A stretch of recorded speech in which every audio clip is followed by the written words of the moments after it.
Bonjour à vous tous. Donc Patrice Vergrit, vous êtes président d'Efficacity et également élu local.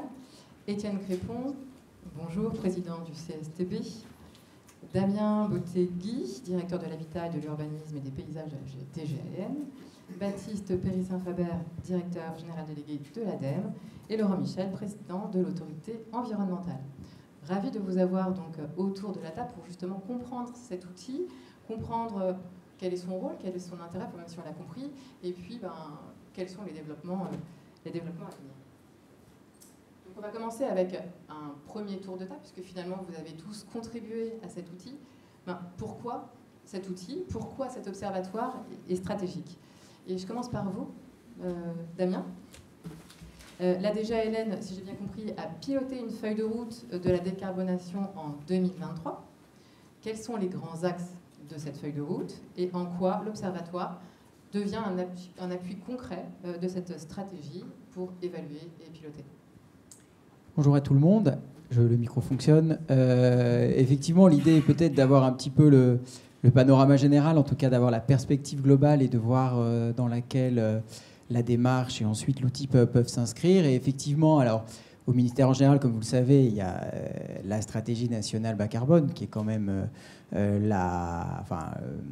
document le plus stratégique et le plus englobant. Et au sein de celle-ci, effectivement, a été déclinée, en tout cas en cohérence avec celle-ci, une feuille de route spécifique sur la décarbonation de l'aménagement, qui a mis en avant un certain nombre de leviers, dont certains sont effectivement totalement en adéquation avec à la fois la démarche et l'outil dont on discute aujourd'hui. Un des leviers principaux est d'abord d'intervenir sur les secteurs urbanisés existants et de pouvoir donc, dans une logique de mutation des espaces existants, améliorer la décarbonation et lutter évidemment contre l'émission des gaz à effet de serre. C'est le levier numéro 2. Mais on a d'autres leviers qui sont beaucoup plus spécifiques et qui font vraiment écho à la démarche engagée par Efficacity. Et je mettrai en avant notamment deux leviers. Le levier 1, qui porte sur la connaissance et donc précisément sur les outils de modélisation carbone et qui est présenté comme connaître, quantifier, spatialiser les émissions de gaz à effet de serre ainsi que territorialiser la trajectoire. Et donc l'objectif ici est effectivement, et c'est tout à fait la démarche engagée, donc c'est pour s'inscrire dans la cohérence, de pouvoir comparer les scénarios d'aménagement et d'améliorer la prise de décision avec l'optique d'être le plus en amont possible. C'est un enjeu important, mais je suppose que nous y reviendrons. Et il y a un autre levier qui est le levier numéro 6, qui est vraiment sur la réduction des émissions de CO2 de l'acte d'aménager, avec la généralisation de l'éco-conception d'une part, et d'autre part, la généralisation de l'analyse en cycle de vie.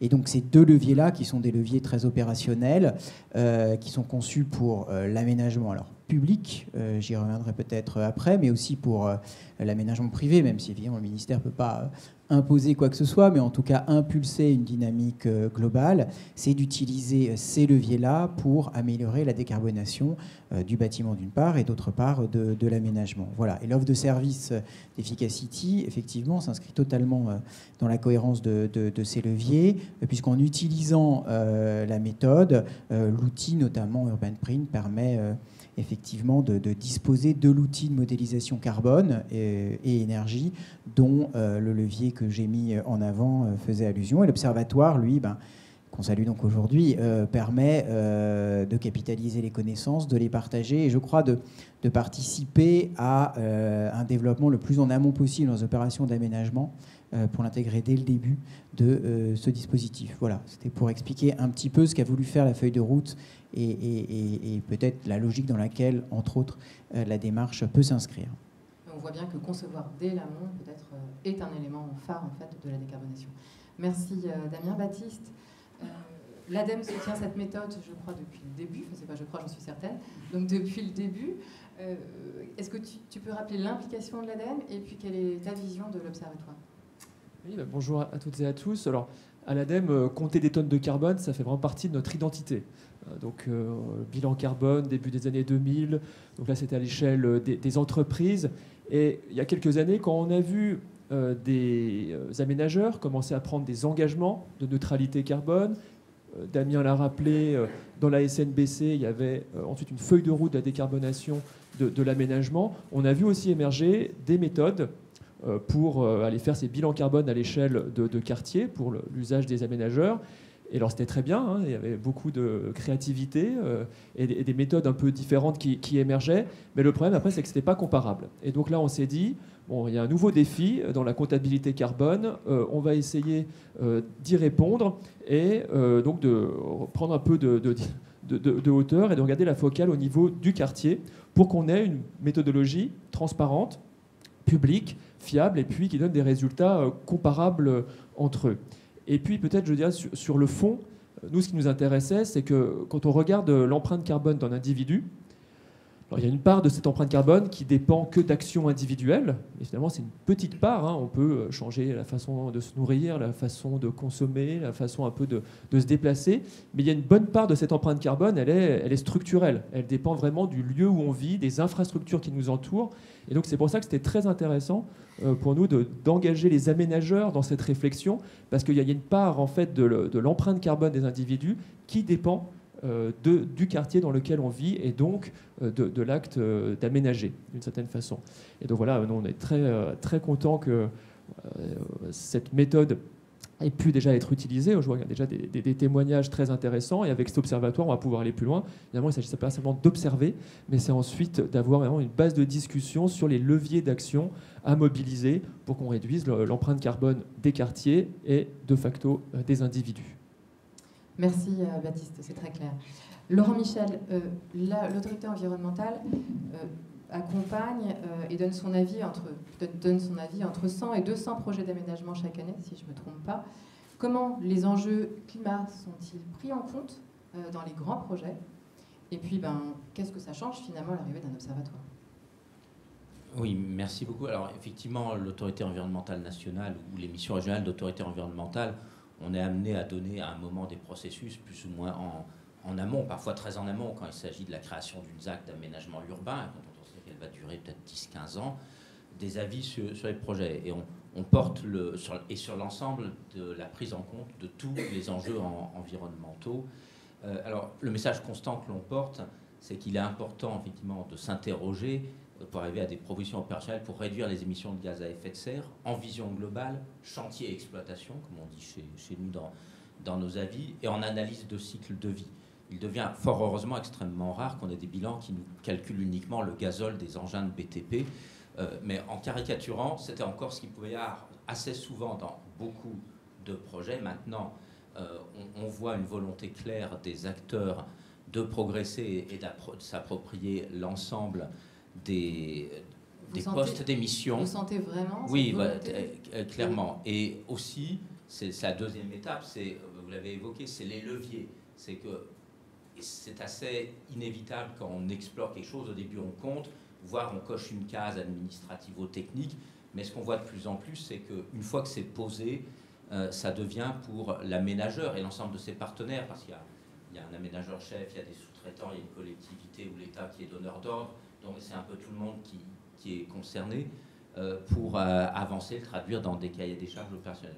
Alors très sincèrement, et en ayant encore même refait récemment des bilans, on a revu les avis de l'autorité nationale sur ces sujets, on voit des progrès significatifs, des approches plus méthodiques, sûrement deux ou trois causes. Je pense que la RE 2020 et l'ensemble du mouvement sur on approche le bâtiment par une analyse de cycle de vie y contribue, et puis tout ce qui est développé là, on voit vraiment maintenant, c'est pas une approche juste, les porteurs de projets ne disent pas on a posé le bâtiment, il fait tant, ils essayent d'avoir, et on voit de plus en plus, y compris donc l'utilisation du logiciel du référentiel Urban Print dans ces études, et ça commence à ouvrir la voie aux mesures de réduction, et je pourrais peut-être parler ensuite des voies d'amélioration, mais on voit aussi que ce mouvement, il contribue à ce que l'ensemble bilan carbone, études d'impact, tous ces sujets, accompagne le projet beaucoup plus en amont qu'avant, où ça venait un peu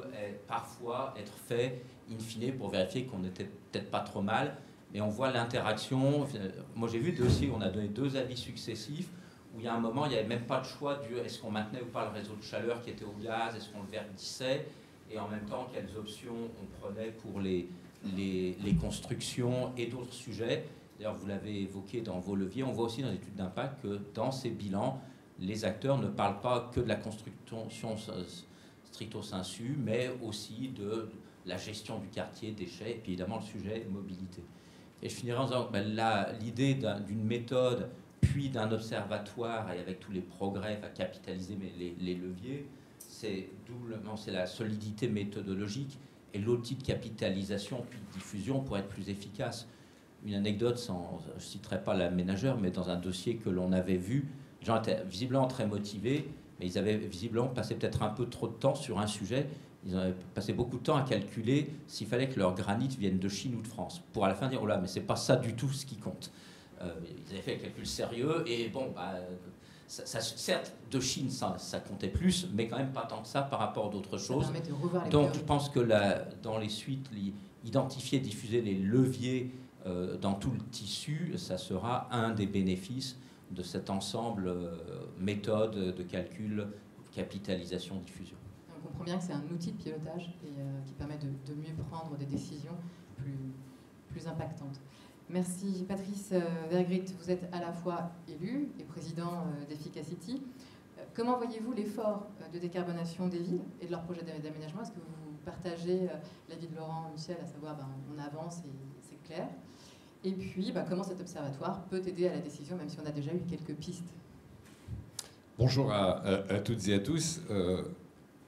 D'abord, c'est vrai que les élus aujourd'hui ont envie d'intégrer la problématique carbone dans leur choix, dans leur spectre, au moment de choisir entre telle option.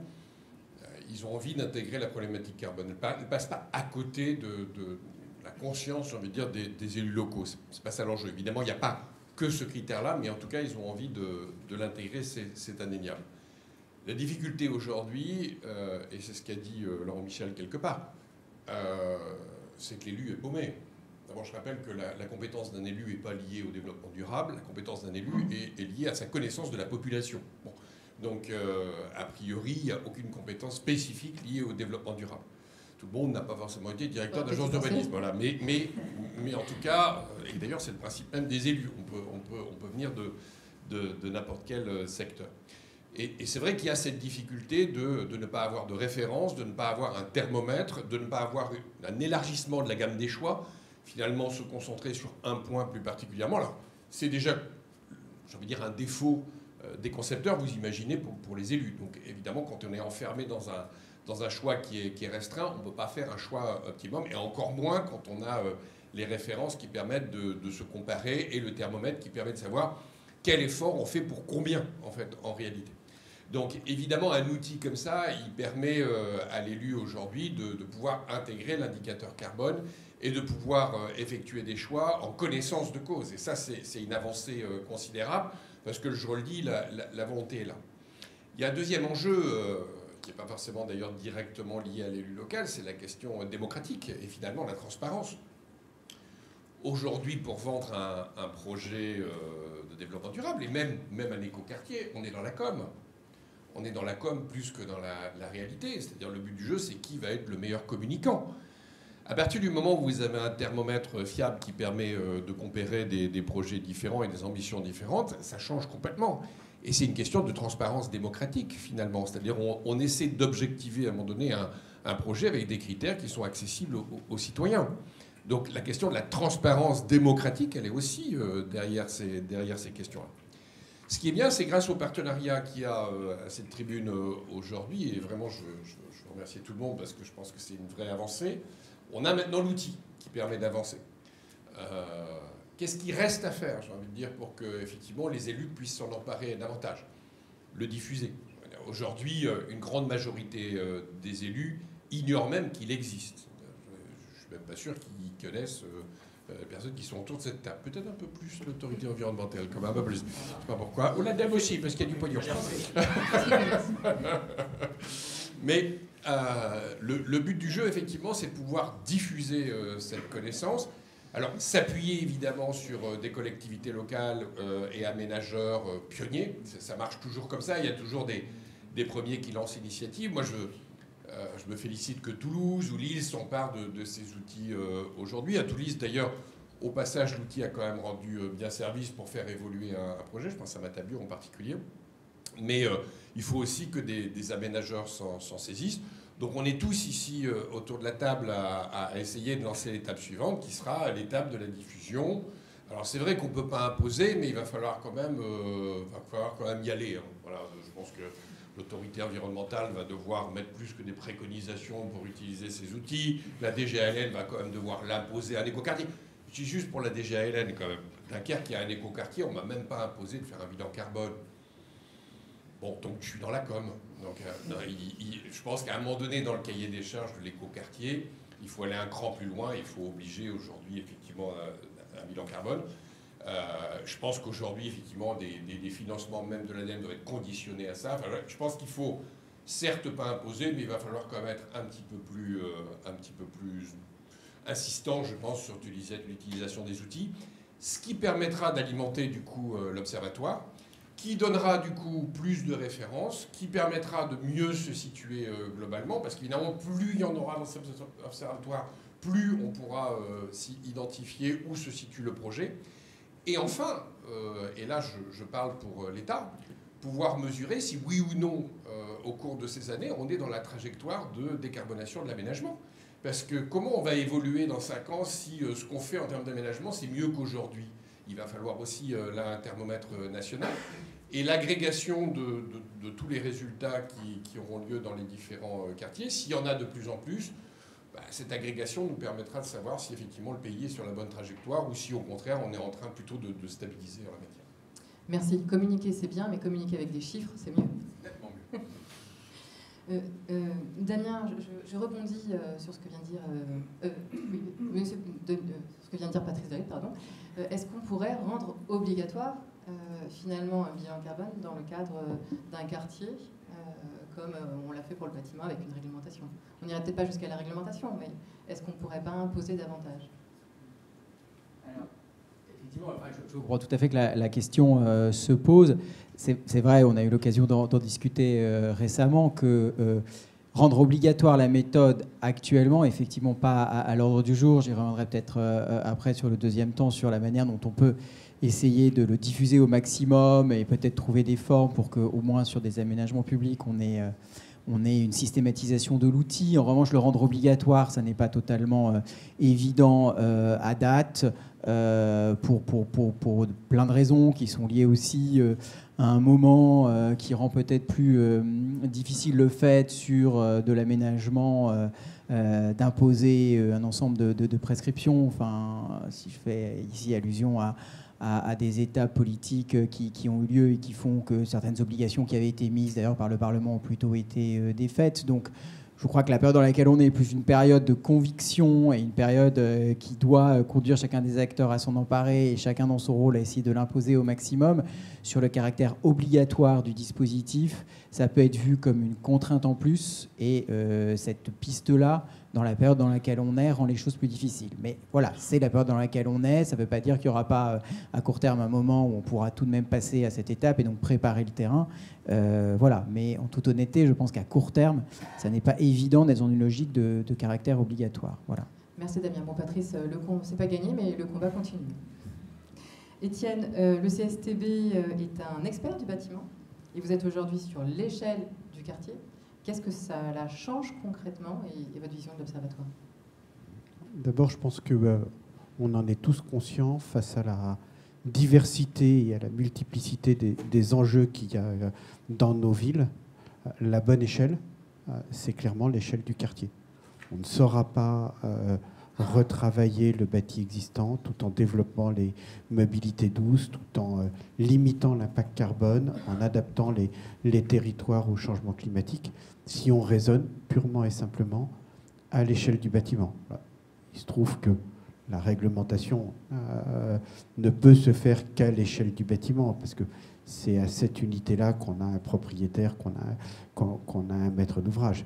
Mais on le sait bien, pour régler les problèmes, pour répondre aux défis qui seront ceux de la population et de notre pays dans les années à venir, la bonne échelle, la seule échelle pertinente, c'est clairement l'échelle du quartier.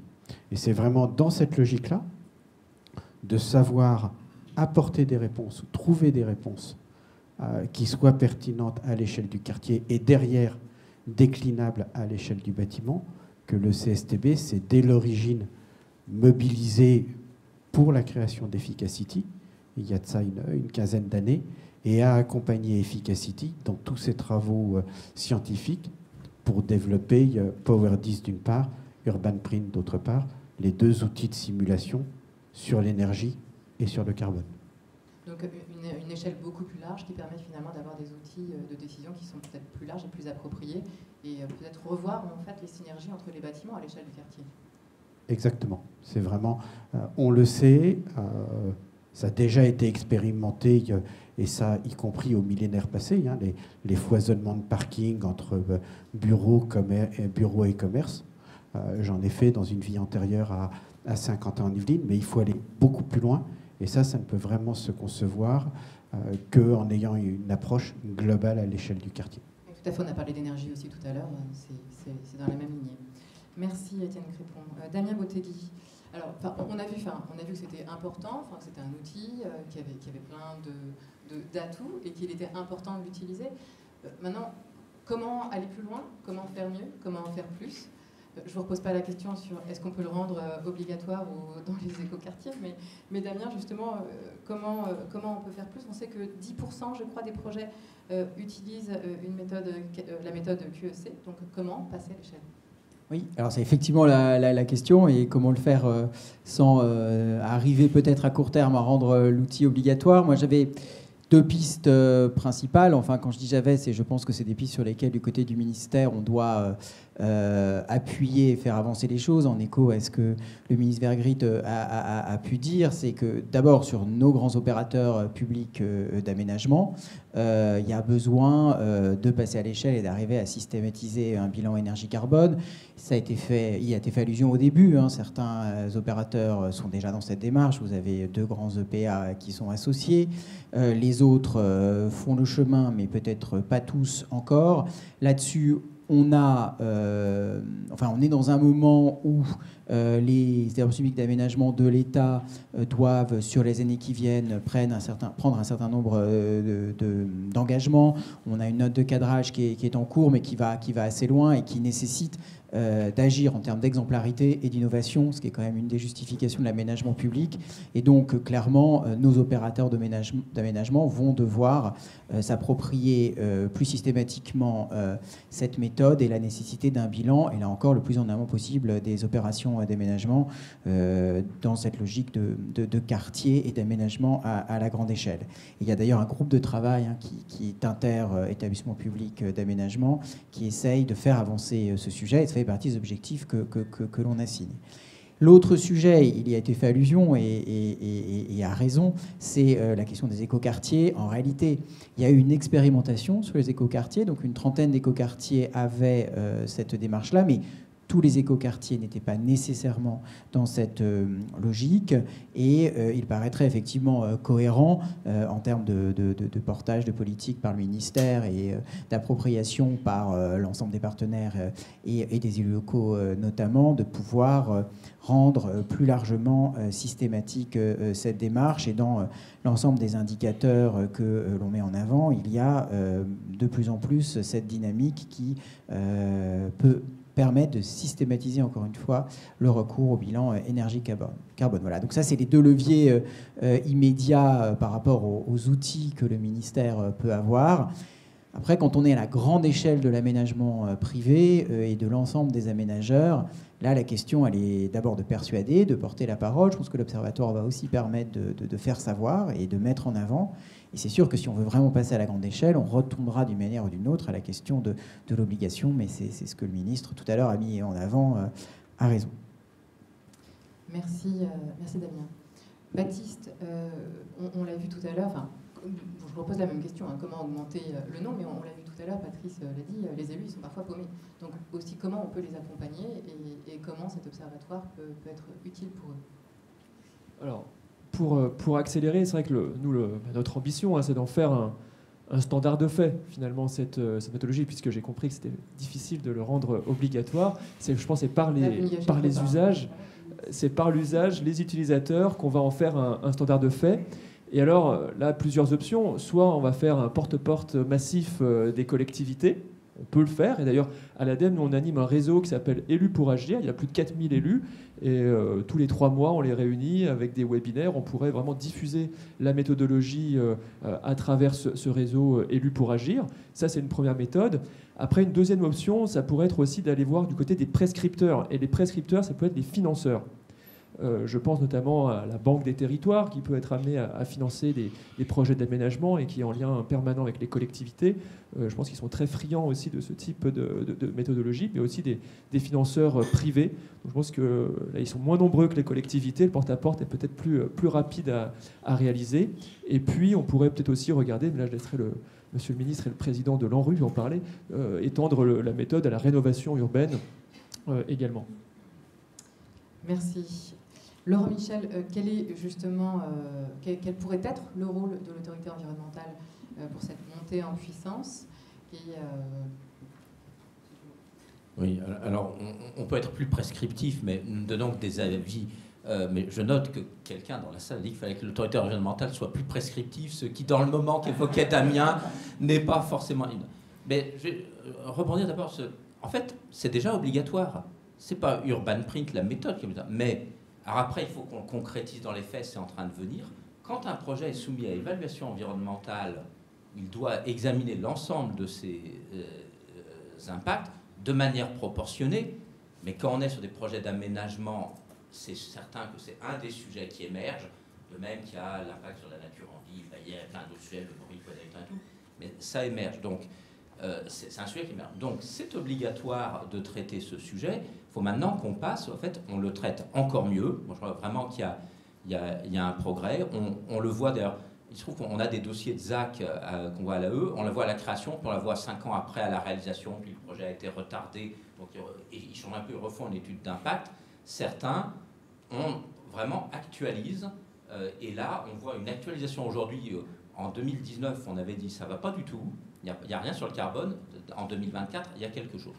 Donc, en fait, quelque part, c'est obligatoire. Les acteurs ont envie de le faire, le font de plus en plus. Il s'agit effectivement maintenant, ça a été dit par tous, de passer à l'échelle, de toucher par à la fois ceux qui font donc, et qui conseillent, bureaux d'études, aménageurs, et toujours, on le voit sur les autres domaines de l'environnement. Un projet il marche bien sur la biodiversité si le bureau biodiversité il a accompagné depuis le début le porteur de projet qui a pu changer ses choix, etc. Donc c'est cette union dans la réalisation et par les prescripteurs, il en a été cité, je ne vais pas les en nommer. Mais je crois que vraiment, cette diffusion, il faut aussi l'accompagner d'un message, in fine, c'est faisable.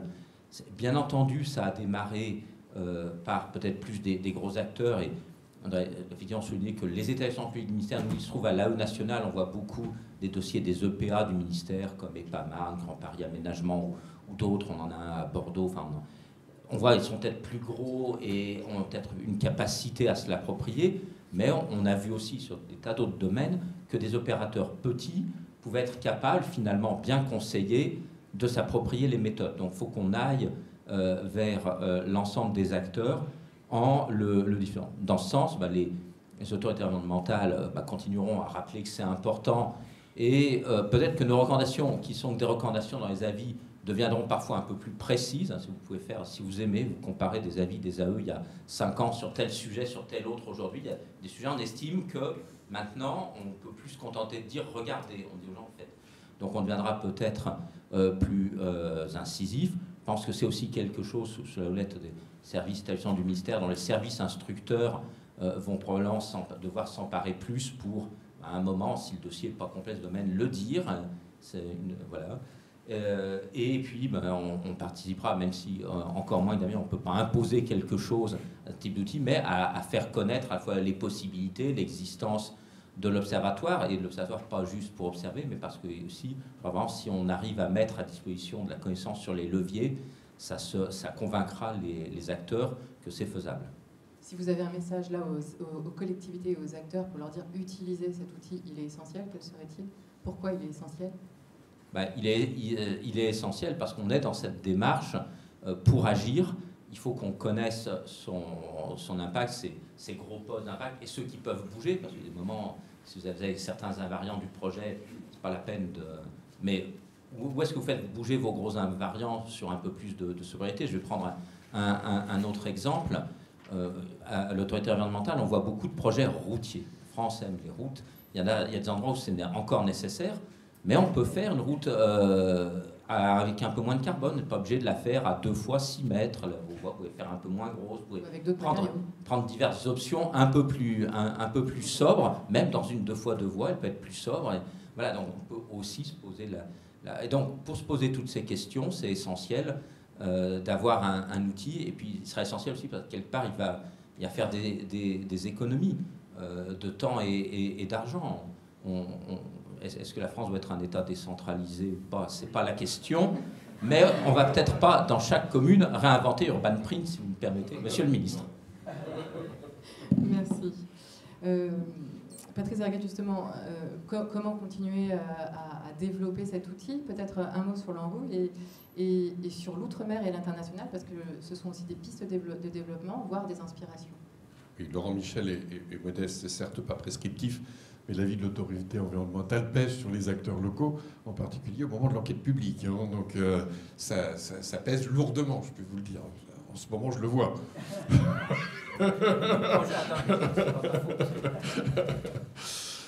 Sur l'ANRU, d'abord, c'est quoi l'ANRU? L'ANRU, d'abord, ça cible les quartiers de la politique de la ville, donc ça veut dire des quartiers qui, à un moment donné, portent un stigmate, ne vont pas bien, ont un problème. Et à l'intérieur de ces quartiers de la politique de la ville, l'ANRU traite plus particulièrement ceux qui ont un problème urbain. Donc là où le stigmate a aussi une cause urbaine, ou en tout cas peut être résolu par une transformation urbaine. Donc du coup, on est bien sur une question d'aménagement, on est bien sur une question urbaine, et on est bien dans une logique de réparation de la ville. Mais réparer pour faire quoi? C'est ça qui va avec l'ANRU d'ailleurs. Très souvent on parle de réparation, mais au fond, si c'est réparer pour faire d'autres conneries, ça ne sert pas à grand chose à la fin. Bon, à la limite, on fera d'autres ANRU pour corriger les ANRU. Donc à un moment donné, on se pose la question évidemment au niveau de l'ANRU, de la ville qu'on est en train en réalité de fabriquer avec l'ANRU aujourd'hui. On investit beaucoup d'argent pour transformer un certain nombre de quartiers, mais au fond, on produit quoi? Surtout quand on parle de quartiers qui sont déjà stigmatisés, qui connaissent déjà des difficultés, qui concentrent même des difficultés, cette concentration des difficultés amplifiant d'ailleurs la dynamique. Donc forcément, on est obligé de se poser des questions de qu'est-ce qu'on fabrique comme ville à l'ANRU, et est-ce qu'on fabrique bien la ville durable avec ces enjeux prioritaires. Donc oui, je pense que les quartiers de la rénovation urbaine, et il y a une démarche qui est en cours, ça peut être un bon terrain d'essai et de diffusion, à mon avis, de ce type d'outils, parce que précisément là, on doit faire l'effort de penser la ville à 40 ou 50 ans, et donc moderniser encore plus les outils pour l'an. Le travail est en cours, il y a déjà eu des quartiers qui ont été directement concernés, qui doivent être d'ailleurs, je pense, dans les 101 qui sont là. Essayer de le généraliser dans une ANRU 3, puisqu'on est en train de parler de mission de préfiguration pour l'ANRU 3. Moi, ça me paraît pertinent. En tout cas, ça fera partie de la réflexion de ce qu'on doit mettre dans l'ANRU 3. Vous savez qu'il y a pas mal de questions qui se posent au niveau de l'ANRU 3. Il y a évidemment la question financière, ça tout le monde l'a en tête, vous l'avez compris. Il y a aussi la question du périmètre. Est-ce qu'on s'adresse toujours au quartier de la politique de la ville, ou est-ce qu'on va un peu plus loin? Je pense en particulier à des centres-villes, de villes moyennes ou de petites villes qui aujourd'hui connaissent des taux de vacances de logement très élevés, avec des logements obsolètes qui nécessitent une restructuration urbaine importante. Est-ce que l'expérience de l'ANRU, ça permet d'aller plus loin ou pas? Ça serait une question à trancher. Mais il y a aussi des questions de méthode. C'est-à-dire qu'est-ce qu'on doit revoir dans la méthode de l'ANRU pour encore améliorer les choses? Ça peut en faire partie dans ce dernier élément. Et je serais ravi évidemment de travailler avec l'ADEME pour qu'on voit si effectivement dans cette mission de préfiguration on va plus loin ou pas. Ça c'est pour l'ANRU. Ensuite pour l'élargissement de la réflexion, vous avez raison, déjà commençons par nos départements d'outre-mer. C'est intéressant parce que finalement on est sur des contextes très différents. La Réunion, il y a un travail actuellement sur la Réunion pour adapter l'outil au climat spécifique de la Réunion. Je pense que c'est extrêmement pertinent. C'est un outil d'ailleurs qui a vocation à tirer des enseignements pour les élus eux-mêmes et pour les acteurs locaux pour pouvoir optimiser un certain nombre de projets. Je pense que c'est la première démarche à faire. Finalement, la France est riche de ses départements et territoires d'outre-mer et ça peut permettre justement de mondialiser l'outil et ne pas rester simplement finalement sur le territoire métropolitain. Donc ça, à mon avis, c'est un premier pas vers l'international parce que ça permettra d'adapter l'outil aux différents contextes. Et puis l'ouverture à l'international, quand j'étais président de France Ville et Territoires Durables, je plaidais pour que la France défende son expertise, sa vision aussi de la ville durable à la française à l'échelle internationale. Parce que très souvent, quand vous allez dans les colloques internationaux, vous entendez la conception de la ville durable à la chinoise, ça vous l'avez. Vous avez la conception de la ville durable à l'anglo-saxonne, ça vous l'avez. Mais la ville durable à la française ou à l'européenne, vous ne l'avez pas trop. Et je trouve que, alors qu'on a plutôt une expertise forte en la matière, je trouve qu'on l'exporte très peu, en fait, en réalité. On la défend pas assez à l'échelle internationale, sauf que notre conception de la ville durable n'est pas celle des Américains et n'est pas celle des Chinois. Et je trouve que là-dessus, on est en train peut-être de perdre une bataille idéologique à l'échelle internationale. Donc je me bats aussi pour ça. Et là aussi, on a un outil qui a vocation, à mon avis, à se disséminer. Aujourd'hui, Efficacity est en lien avec le Maroc, et on travaille avec ça. Mais ça doit être, à mon avis, le début de quelque chose qui doit être beaucoup plus large. Soyons un peu plus ambitieux. Alors, c'est soit l'Europe, soit la France, peu importe, mais soyons plus ambitieux à l'échelle internationale et arrêtons de nous faire marcher sur les pieds par des conceptions de la ville durable qui ne sont pas les nôtres. Voilà, qui ne sont pas les nôtres. Oui, c'est sûr que d'autant qu'il y a des standards qui sont en train de se mettre en place en Chine, etc., qui ne correspondent pas du tout à nos standards. Donc effectivement, défendre la vision de la ville durable, mais déjà, il faudrait la cadrer pour la défendre. C'était l'objectif de France Ville et Territoires Durables, d'essayer effectivement de se mettre d'accord sur ce que sont les spécificités de la ville durable à la française. Déjà, on est une ville démocratique. C'est déjà un élément clair. Une ville durable démocratique, c'est un élément clé. Voilà, on n'est pas dans le contrôle des comportements des individus et l'encadrement des comportements des individus. Donc c'est déjà ça. Dans les standards qui ont lieu en Chine, c'est pas tout à fait cette conception-là.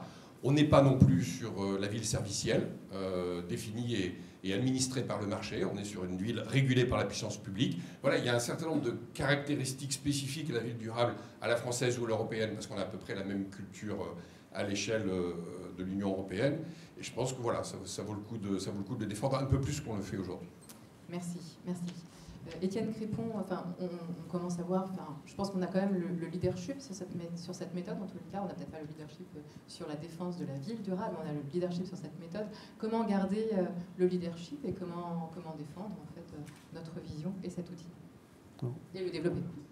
Au CSTB, on travaille beaucoup sur la manière dont une innovation, une rupture scientifique ou technique va s'imposer sur le marché. Et ce qu'on constate, la modélisation qu'on en a faite, c'est qu'il faut d'abord de la science, ça a été fait. Il faut après un certain nombre de pionniers qui acceptent d'utiliser la science et de la confronter au réel. Et ça a été fait avec tous les aménageurs qui ont utilisé UrbanPrint. Et vraiment un immense merci à eux d'avoir accepté de jouer les cobayes. Et une fois qu'on a quelque chose de robuste, il faut tout à la fois des ambassadeurs, et ça, il faut trouver des ambassadeurs, les faire monter en compétences pour qu'ils sachent utiliser, pour qu'ils sachent aller porter la bonne parole. Il faut, comme le disait Baptiste, des prescripteurs qui vont conditionner leur accompagnement à l'utilisation d'un outil. Et une fois qu'on a ça, globalement, on atteint à peu près 60, 70, 80% du marché. Et c'est à ce moment-là, et uniquement à ce moment-là, que l'acte réglementaire a un sens. Tant qu'on n'a pas atteint ce niveau d'acceptation par le marché, on peut prendre un acte réglementaire, un décret, un arrêté, une loi, mais ce qu'on sait, ce qu'on constate factuellement, c'est que le marché n'y adhère pas. Et dans un secteur du bâtiment où l'art de ne pas respecter la réglementation est vraiment un grand art, en fait, la réglementation, elle ne sert pas à grand-chose. Et donc, par rapport à la question que vous posiez tout à l'heure et à laquelle a répondu Damien, nous, ce qu'on constate, c'est que l'acte réglementaire, s'il intervient trop tôt, je ne parle même pas de contexte politique que rappelait Damien, c'est Si l'acte réglementaire intervient trop tôt, juste il est contre-productif. Il ne sert à rien. Et au contraire, il décourage les gens. Si par contre, il y a eu toute cette démarche de pédagogie qui prend du temps, alors dans ce cas, l'acte réglementaire devient naturel et juste la voiture balai pour éviter que les quelques mauvaises têtes, les passagers clandestins, restent des passagers clandestins. Mais c'est comme ça, dans un secteur aussi divers et complexe que celui de la ville et que celui du bâtiment, qu'une innovation, qu'une transformation, voire qu'une disruption, peut pénétrer le marché et peut venir imprégner l'ensemble du marché. Et je pense que ce qui est vrai sur des produits de construction, on a constaté que c'était vrai aussi sur les bâtiments, et je pense que c'est tout autant, voire encore plus vrai, à une échelle encore plus complexe qui est celle du bâtiment. Donc en un mot, trouver des ambassadeurs, trouver des prescripteurs, et ne pas mettre la pression à l'État pour qu'il sorte un décret. Merci Étienne. Dans tous les cas, ambassadeur, moi je veux bien, au sein de Construction 21, être ambassadeur de ce beau projet et ce bel observatoire. Le débat se termine presque, mais j'ai toujours ma petite baguette magique. Si vous me connaissez, vous savez que j'ai une petite baguette magique. Et donc là, je la sors. Et donc, si vous aviez une baguette magique, quel serait votre souhait pour le bâtiment, enfin pour les quartiers plutôt, et les villes aujourd'hui? On commence par vous, Laurent. Alors, moi, je suis né technocrate, ou en tout cas, je suis devenu assez jeune, donc j'ai pas de baguette magique. Mais, moi, j'adore les décrets, Étienne, il le sait. Mais, moi, je dirais 4 points. Je crois qu'il faut qu'on ait une ambition préservée. Il ne faut pas revenir en arrière. On a sur les bâtiments, on a RE2020, nouvelles étapes, et puis cette dynamique-là, il faut qu'elle soit portée. Le deuxième, c'est que ce qu'on a dit là, ça doit devenir un fait généralisé, ces évaluations, ces bilans, ces réductions, et qu'on ait de plus en plus de solutions pour les acteurs. Je crois qu'il y a un sujet qui a été abordé, on n'a pas le temps d'en parler là, mais comment marier, c'est pas les mêmes calculs, c'est pas les mêmes leviers, il y a de nombreux acteurs, et parfois c'est un peu compliqué, mais à outiller les aménageurs des quartiers sur le sujet de mobilité et carbone dans l'aménagement. On voit qu'ils veulent faire, mais ils n'ont évidemment pas toutes les marges, c'est pas eux qui amènent les transports en commun, les pistes cyclables, mais est-ce qu'on peut avancer là-dessus? Puis le dernier point, alors celui-là, il est presque quand même du ressort de la baguette magique. Ça serait dans 10 ans d'être encore là. Je crois qu'Efficacity a à peu près 10 ans et qui avait été créé à titre expérimental. Certains organismes de ce type n'ont pas survécu, d'autres sont encore là dans ces instituts. Pourraient être encore là tous, sur ces modes collaboratifs qui associent les établissements, certains on dirait très scientifiques, d'autres plus dans la diffusion, le soutien, les prescripteurs, les aménageurs, les collectivités, les bureaux d'études. C'est quand même quelque chose c'est guère que comme ça qu'on peut aborder ce genre de problème. Certains nous diraient dans l'ambiance actuelle, ah mais on est en train de dire qu'il faut recréer un truc, oui. Mais je pense qu'il ne faut pas qu'on raisonne comme ça. C'est pas un truc de plus qui a été créé, c'est l'union des forces. Alors, aujourd'hui, on n'arriverait peut-être pas à le créer, parce que ça devient difficile. On dirait qu'il faut d'abord en supprimer 40 avant d'en créer un. Mais plutôt que de s'interroger sur les structures, qu'est-ce qu'on fait? Restons en travail collaboratif. Ça serait ça ma baguette magique sur ce sujet-là, ou d'ailleurs sur bien d'autres. Merci. Et puis rendez-vous dans 10 ans alors. Puis on fait un décret. D'ici là, il sera. À vous, Patrick Vergret. D'abord, une réponse à Étienne. Si je partage le fait qu'on n'est absolument pas dans le moment de l'obligation et du réglementaire, je pense qu'on n'est plus tout à fait non plus dans le moment de l'appel au volontarisme. Je pense qu'on peut être dans le moment intermédiaire de la réglementation du volontarisme. Qu'est-ce que j'avais proposé à Damien tout à l'heure? Non pas de rendre obligatoire, mais d'intégrer dans le cahier des charges des écoquartiers qui sont des démarches volontaires, l'obligation. Et ça, c'est autre chose. Parce que l'écoquartier, il est imposé à personne. Ce label, il est imposé par personne. Il est souhaité à un moment donné. Sauf qu'aujourd'hui, je fais le constat que le label écoquartier, il n'engage pas sur la dynamique dont on a parlé aujourd'hui. Et je pense qu'il y a une étape intermédiaire, Étienne, entre l'appel et la réglementation, qui est la réglementation du volontarisme. C'est ce que je suggère, au moins pour le label écoquartier. Si j'avais une baguette magique, j'aimerais bien qu'il fasse moins chaud. Et Et pour qu'il fasse moins chaud, il faut que cet outil se développe. Et qu'effectivement, il y ait... non, la baguette magique de l'élu, elle est évidemment dans la prise de conscience sur les questions qui sont devant nous. Je crois qu'on vient de passer le cap des 1,5 degré. C'est-à-dire il est devenu impossible aujourd'hui de tenir le 1,5 degré. C'était la semaine passée, je crois, ou il y a 15 jours, quelque chose comme ça. Donc c'est très symbolique quand même. Et l'élu que je suis sait très bien, dans un monde démocratique, que ça tient à l'opinion publique. Et voilà, parce que les élus ne sont jamais que le produit de ce que pensent les citoyens dans une démocratie. C'est le principe de base. Et je pense qu'on vit des vents mauvais en ce moment qui ne vont pas tout à fait dans le sens de réduction de la température qu'on vit aujourd'hui. Et si j'avais une baguette magique, j'aimerais bien que rapidement la prise de conscience revienne vite et que ceux qui défendent des convictions autour de la lutte contre le changement climatique se font à nouveau entendre et arrivent à nouveau à se faire entendre. Ce serait ça ma baguette magique, parce que je pense que plus vite l'opinion publique se retournera, parce qu'elle se retournera, l'opinion publique, parce que la planète se rappellera à nous à un moment. Sauf que s'il faut attendre la prochaine grande catastrophe pour pouvoir encore avancer sur la question de la lutte contre le changement climatique, on aura perdu un peu de temps, peut-être même beaucoup de temps. Donc si j'avais un peu de baguette magique, ce serait effectivement si on pouvait ne pas attendre la prochaine catastrophe climatique avant de se redonner une ambition politique, ce serait peut-être pas mal. Voilà. Merci beaucoup.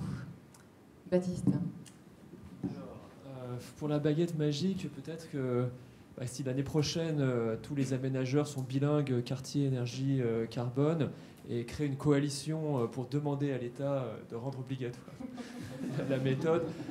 Voilà, je pense. Alors, Étienne a dit 80% du marché. C'est pour ça qu'on a une théorie du changement à l'ADEME où on se dit quand il y a déjà 30%, ça fait déjà une belle masse critique qui montre que c'est possible. Bon, on peut discuter sur le curseur de la masse critique qui permet de faire basculer. Merci Baptiste. Étienne.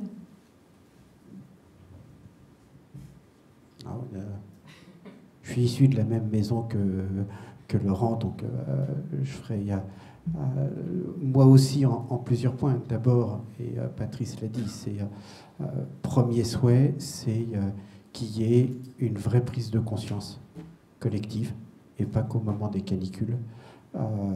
Et ça, on a besoin d'avoir des données qui soient fiables, des données qui soient opposables. On est à l'heure où, y compris les plus hautes autorités politiques dans des pays étrangers sont des adeptes de la fake news. Le fait qu'on ait de ramener les sujets à des sujets scientifiques, à des sujets opposables, à des vérités opposables, me paraît quelque chose qui est absolument indispensable. Et ça, c'est pas une question de baguette magique, c'est une question de volonté collective des hommes et des femmes de bonne volonté qu'on est toutes et tous. Ça, c'est mon premier souhait. Mon deuxième souhait, ça serait que nos villes et nos quartiers soient adaptés au changement climatique. Parce que clairement, et c'est pas parce qu'on est en période de canicule, mais c'est la tempête qui va nous tomber dessus et à laquelle, aujourd'hui, objectivement, on n'est pas préparé. Et cet enjeu-là, il est majeur. Et le troisième souhait, qui est probablement le moins atteignable, c'est que nos villes et nos quartiers soient adaptables.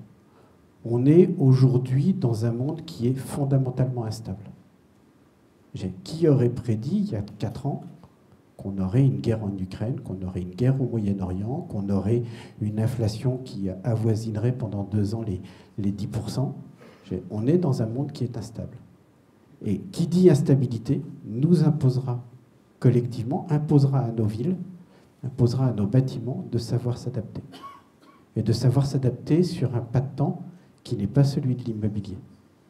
Mais alors ça, ce troisième vœu, là je sais qu'il faut une baguette magique et qu'il n'est pas prêt de se réaliser. Je vous la donne dans tous les cas, la baguette magique. Merci Étienne. Damien. Oui, alors c'est toujours très très compliqué la question de la baguette magique. Non, moi si j'avais une baguette magique, enfin c'est plutôt un souhait dans la situation actuelle, c'est un peu de stabilité et laisser un peu de chance aux produits, comme on dit, c'est-à-dire que sur un ensemble de politiques qui ont été engagées et qui nécessitent du temps et qui nécessitent encore une fois de la stabilité pour tous les acteurs, pour se l'approprier, pour trouver les financements, etc., on ait un petit peu plus de perspective et un peu plus de chance d'arriver à tenir la trajectoire. Et je pense que ça peut quand même participer d'une certaine réussite. Et si déjà on arrivait à ne pas remettre en cause les petites avancées et les grandes avancées qui ont eu lieu, ce serait déjà bien. Et je pense que, mais ça n'est pas facile dans la période, que ce serait effectivement très positif et que ça aiderait beaucoup. C'est certain. Merci. Merci à vous tous. On peut les applaudir.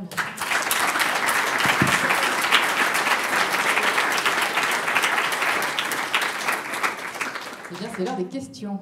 Avez-vous des questions? On peut peut-être donner un micro. Il y en a un supplémentaire là. Merci. Bonjour, Michel Caron. Je suis président de CETEC, un des membres fondateurs, je crois, actionnaire fondateur d'Efficacity.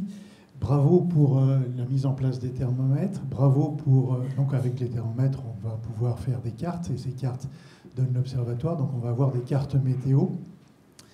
Maintenant, on bute quand même tous sur une question, c'est comment est-ce qu'on devient incitatif pour faire cette transition. Et il y a un mot qui a été assez peu prononcé dans le panel, qui est le mot financement. Et c'est quand même un argument clé dans la désirabilité de cette transition écologique. Et on le voit de façon majeure en ce moment, parce que ça recule de partout, beaucoup pour des questions d'économie, de compétitivité, d'autant plus que, outre-Atlantique, les gens deviennent très décomplexés, et ça commence à devenir un peu chez nous aussi. Et donc il y a du recul sur les ânes, il y a du recul sur l'éolien, sur le solaire. Enfin, il y a des tas de choses qui reculent en ce moment et qui butent devant cette équation économique. Alors quand on prend la RE 2020, qui est un bon exemple de ce qu'on peut faire dans le monde du bâtiment, la RE 2020 fixe des objectifs. Mais je peux choisir mon objectif. Je peux aller plus ou moins loin et je peux aller devant mon maître d'ouvrage pour lui dire je peux aller à ce niveau-là, mais ça va coûter un peu plus cher. Je peux aller encore plus loin et ça va coûter encore un petit peu plus cher. En coût d'investissement, évidemment, je corrige les choses en coût complet d'ouvrage. Donc je peux corriger un peu, mais ça coûte de toute façon un petit peu plus cher. Mais je peux le rendre désirable parce qu'un petit peu plus cher, je suis prêt à l'accepter parce que je vais faire des économies par la suite et parce que je saurai mieux vendre, je saurai mieux communiquer et je saurai mieux vendre mon bâtiment. À l'échelle du quartier, c'est un peu plus compliqué. Parce que les investissements sont faits par certains et les bénéfices sont tirés par d'autres. Donc typiquement, je mets en place des réseaux de chaleur, des réseaux de froid, et le bénéfice, ça coûte, et le bénéfice, je le retire plus loin quand je fais des économies d'énergie dans la consommation de mes bâtiments. Donc, dans l'observatoire, moi je pense à l'étape d'après, je me dis, dans l'observatoire, ça serait intéressant d'ajouter, en plus du carbone et de l'énergie, de mettre les questions de coût et de performance économique des projets qui sont mis en place. Je voudrais savoir ce que vous en pensez et si effectivement il y a un vrai sujet là-dessus. Merci. Oui, je veux bien dire un mot, puisque quand on est élu, c'est ce qu'on fait au quotidien. Finalement, arbitrer le rapport coût-intérêt collectif, c'est ça qu'on fait au quotidien. Je répondais de deux manières. D'abord, dans les 20 ans qui viennent, je pense en particulier aux collectivités locales, je vais pas citer l'État, je pense déjà aux collectivités locales. Quand vous faites la somme des investissements pendant 20 ans, les 20 prochaines années des collectivités, cette somme est juste monstrueuse. Elle est juste gigantesque. Et donc, à la limite, fixons-nous cet objectif, c'est surtout qu'est-ce qu'on va en faire. C'est ça qui importe finalement, qu'est-ce qu'on va en faire. Pourquoi je dis ça? Parce que, j'en discutais avec Michel l'autre fois, l'expérimentation à Noisy-le-Grand avec Power 10, qui permet de réduire de 80 millions d'euros d'investissement de la collectivité dans la rénovation thermique des bâtiments municipaux à 30 millions, pour un résultat presque similaire, en concentrant justement sur des solutions qui sont optimisées sur le plan du coût, ça parle aux élus. Si vous me dites demain que je peux avoir à peu près le même résultat pour 30 millions au lieu de 80 millions, ça c'est intéressant. Donc Ce qui est intéressant parfois, c'est pas seulement est-ce qu'on est capable de mettre plus, c'est comment on peut être plus efficace avec la somme qu'on va mettre en place.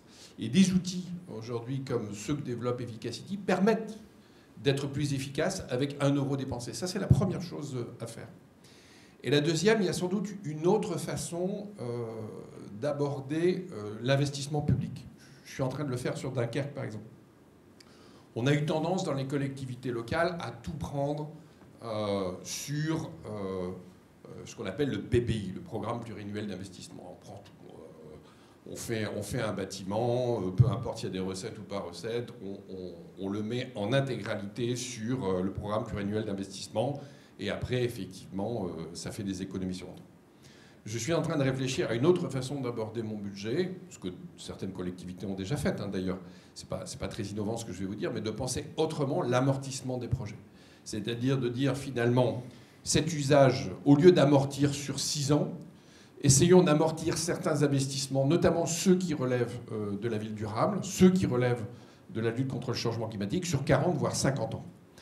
Et d'ailleurs, j'étais avec le directeur général de la Caisse des dépôts la semaine passée pour dire, bon, comment vous nous aidez à construire les instruments financiers qui nous permettent d'amortir des investissements non plus sur 6 ans ou sur 10 ans, mais sur 50 ans, parce que c'est cet horizon qu'il faut se fixer aujourd'hui.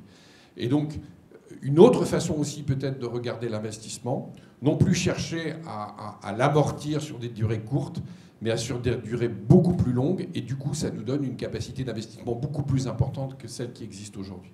Donc moi, je pense que ça paraît être les 2 leviers aujourd'hui. Un, l'efficacité de l'euro dépensé par rapport à un certain nombre d'éléments environnementaux clés, première chose, et le carbone, ça en fait partie, la biodiversité aussi. Et autrement, et l'autre piste, j'ai envie de dire, c'est on est en train de parler d'une lutte contre le changement climatique qui va nous coûter très cher si on ne le fait pas aujourd'hui, et donc qui va nous coûter très cher dans 50 ans. Est-ce qu'on n'a pas intérêt à trouver un amortissement qui soit beaucoup plus long que ce qu'on fait traditionnellement aujourd'hui? Il y a pas mal de leviers à penser et à activer. Damien, tu voulais... Une autre question, merci. Bonjour, Hugues Bellin, Crédit Mutuel Aménagement Foncier. Donc nous, on est une filiale de la banque Crédit Mutuel. Et je voulais donner un petit vent d'optimisme par rapport à cet observatoire, parce qu'en fait, nos clients qui achètent des biens immobiliers, aujourd'hui, ils commencent à avoir des exigences en matière de financement à impact. Et je pense que les jeunes, aujourd'hui, quand ils achètent un appartement, ils s'intéressent au quartier, effectivement, à la qualité du quartier, mais ils veulent aussi qu'il y ait un impact sur leur investissement. Et la Banque Centrale Européenne impose aussi que les investissements que font les banques prennent en considération ces questions-là. Donc je pense que, enfin nous on s'intègre aujourd'hui et toutes nos opérations au Crédit Mutuel Aménagement Foncier vont passer sous la grille d'Urban Print. On a mis un peu de temps à décider les banquiers, mais maintenant ils sont conscients de ça. Et je pense que ça, c'est vraiment un élément important. C'est les clients finaux qui vont exiger aussi à terme ce contrôle des émissions de carbone de l'investissement qu'ils font. Merci. C'était plus une remarque qu'une question. Mais y a-t-il une autre question, remarque ? Oui, bonjour, Adam Postal de l'atelier Franck Boutet. C'est une question pour Monsieur Michel. Vous en avez déjà parlé un petit peu. C'est sur le sujet réglementation. Oui. Est-ce que, et si j'ai une baguette magique, vous répondez oui, mais est-ce que l'autorité environnementale a pour projet d'avoir une vraie exigence sur les quantités de carbone émises par un quartier et une vraie exigence en termes de résultats et de mesures, comme par exemple pour la biodiversité, quand il y a un impact sur une espèce protégée, etc. Il y a une vraie liste de mesures qui est assez lourde, de mesures d'évitement, de réduction, de compensation des impacts. Est-ce que c'est pour projet, même si les outils sont assez récents, de le faire aussi sur le carbone? Parce que c'est un sujet tout aussi important. C'est un sujet, je rappellerai juste que l'autorité environnementale essaye d'éclairer le débat projet par projet, puis par des synthèses, mais prépare pas la réglementation, mais on est bien dans l'idée, enfin, Damien a évoqué, il y a eu la feuille de route décarbonation, il y a ces objectifs de décarbonation, il faut qu'on aille, ce qu'on appelle réglementation standard, il faut effectivement qu'on arrive quand même à ce que, en commençant par les plus grosses, qui sont parfois les plus grosses surfaces, c'est en impact que, en plus de ce qui est déjà clairement obligatoire, comme les réglementations construction ou du neuf ou de la réhabilitation, on est, à partir de la démarche où on compte, etc., il faut qu'on compte bien, et là on est sur le point d'y arriver. Il faut ensuite que les aménageurs fassent un cran supplémentaire que beaucoup ont fait. C'est au moins une première optimisation, voire une deuxième, pour que, en 2 étapes, à quartier donné, à projet donné, on réduise. Et puis parfois, en s'interrogeant, on ne prend pas telle option, ça nous fait un peu moins d'impact.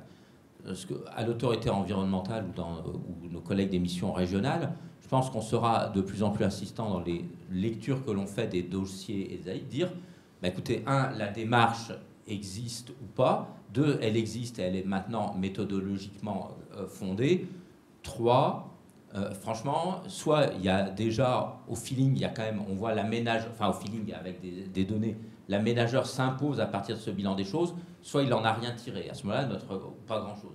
Notre recommandation sera, et de plus en plus explicite, écoutez, il y a un bon bilan carbone mathématique, mais on ne voit pas ce que l'aménageur a fait pour réfléchir. Si, au moins à Dunkerque, semble-t-il, certains lisent les avis, mais on le voit aussi les aménageurs, au-delà même de l'enquête publique et autres, ils disent, on a raté quelque chose, ils le font. Et la dernière étape, qui viendra plus loin, plus tard, c'est qu'effectivement, comme vous l'avez dit, pour les espèces protégées, il faudra qu'un jour, il y ait un regard des services instructeurs, dire, bon, là, on est à peu près bon, au moins, on a atteint les bons standards, ou on ne les a pas, nous, services instructeurs, on demande quelque chose de plus. Pour ça, c'est évidemment plus compliqué, parce qu'il faut qu'il y ait justement des référentiels partagés, mais clairement, côté autorité environnementale, on va sur ces sujets, sur d'autres, dans des gradations, au fur et à mesure qu'un sujet mûrit en importance et en appropriation, qui sont plus précises. Prendre un autre exemple, je dis qu'on a beaucoup de dossiers de route, ce n'est pas un jugement de valeur. Les recommandations de l'autorité environnementale aujourd'hui, quand on a un dossier de route, c'est vraiment, il y en a, vous pouvez aller lire les derniers, on dit le bilan carbone n'existe pas, il faut vraiment le refaire. Au sens, on a de tout, on a le bilan carbone de la construction et puis un calcul précis et honnête des trafics et est-ce que ça diminue ou pas. Il y a d'autres, il nous faut un petit calcul, finalement il y a moins de congestion, ça va mieux, ils ont juste oublié 100 000 tonnes de carbone à la construction. 100 000 tonnes, ça a l'air de rien, mais enfin, le standard de la déviation urbaine de route en France, c'est 6 km, je ne sais pas pourquoi, c'est comme ça, c'est les villages fontants, etc. 6 km, vous pouvez aller entre 30 et 100 000 tonnes de carbone. Il faut quand même qu'on les compte. Donc on lit dans les avis de l'autorité environnementale, si ce n'est pas bien compté, vous avez droit à une recommandation un peu pénible, enfin un peu vigoureuse. Et puis on demande, à partir de là, c'est bien compté, qu'au moins le maître d'ouvrage examine des possibilités. Je prends un exemple récent, il y avait un maître d'ouvrage qui était un département, il avait calculé que sa route, il y avait 40% de son bilan carbone venait de l'artificialisation des sols par perte de stockage. Il avait une mesure qui était, dans toutes nos politiques départementales, tout aménagement, on essaie de compenser au moins la moitié de ce qu'on artificialise. Là, l'autorité environnementale dit, voilà quelque chose, on peut noter que c'est intéressant d'avoir ce premier pas. On ne sait pas de quoi l'avenir sera fait, mais peut-être que dans 3 ou 4 ans, nos avis diront, il serait peut-être temps que d'autres le fassent. Donc, voilà. Je ne peux que vous encourager à lire nos avis, à comparer dans 5 ans pour voir si on sera devenu encore plus vigoureux. Une autre question? Non, vous n'en avez plus? Eh bien, c'est l'heure de la conclusion. Je vous remercie. On peut encore vous applaudir. Vous pouvez rester là, Baptiste, vous pouvez rester là. Enfin, bon, allez. Patrice, du coup, vous restez seul. Non, mais simplement une conclusion pour dire merci. D'abord, merci à tous ceux qui ont permis de faire cet après-midi. Merci aussi à tous ceux qui ont permis de faire l'outil dont on est en train de parler aujourd'hui, cet observatoire, et puis évidemment les logiciels qui sont derrière, évidemment les équipes qui les ont conçus, mais aussi les partenaires. Tiens, là, on avait les partenaires.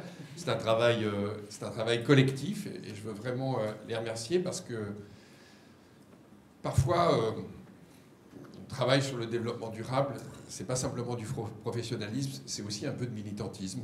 C'est même peut-être parfois beaucoup de militantisme. Et donc voilà, je veux les remercier vraiment et leur tirer un grand coup de chapeau pour, au-delà du professionnalisme, avoir ce petit degré de militantisme qui vous permet d'aller plus loin collectivement. Voilà. Merci beaucoup.